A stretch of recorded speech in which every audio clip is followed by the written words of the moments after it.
শামশেরগঞ্জ হিংসা মামলায় 12 দোষীর 10 বছরের কারাদণ্ডের নির্দেশ দেওয়া হয়েছে। কারাদণ্ডের পাশাপাশি দোষীদের 60,000 টাকা জরিমানার নির্দেশ দিয়েছে আদালত। এই 12 অভিযুক্তের মধ্যে 5 জনই হরগোবিন্দ দাস এবং চন্দন দাস খুনের ঘটনায় দোষী সাব্যস্ত।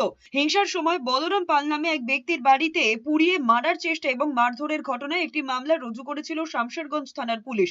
শামশেরগঞ্জ থানার পুলিশের তদন্তের পর জানিয়েছিল, হিংসার সময় পুরো পরিবারকে জীবন্ত পুড়িয়ে মারার চেষ্টা করা হয়েছিল। সেই সঙ্গে পরিবারের সদস্যদের উপর নৃশংস অত্যাচারেরও অভিযোগ ছিল।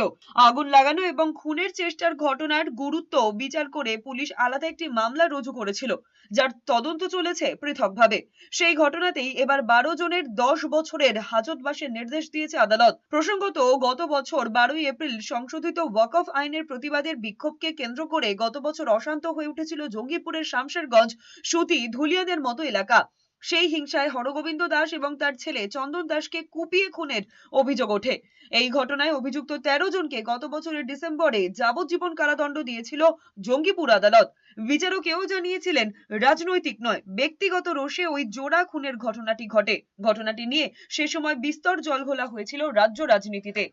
এদেরকে 191 এবং বাকি সমস্ত সেকশন মিলে সর্বোচ্চ 10 বছর সাজা ঘোষণা করা হয় এবং প্রত্যেককে অ্যাডিশনালি 60,000 টাকা করে কম্পেনসেশন স্বরূপ এই বলরাম পালের ফ্যামিলিকে দেওয়ার জন্য বলা হয় এবং সরকার পক্ষ থেকেও একটা কম্পেনসেশনে দেওয়ার কথা বলেছে 3 লক্ষ টাকা।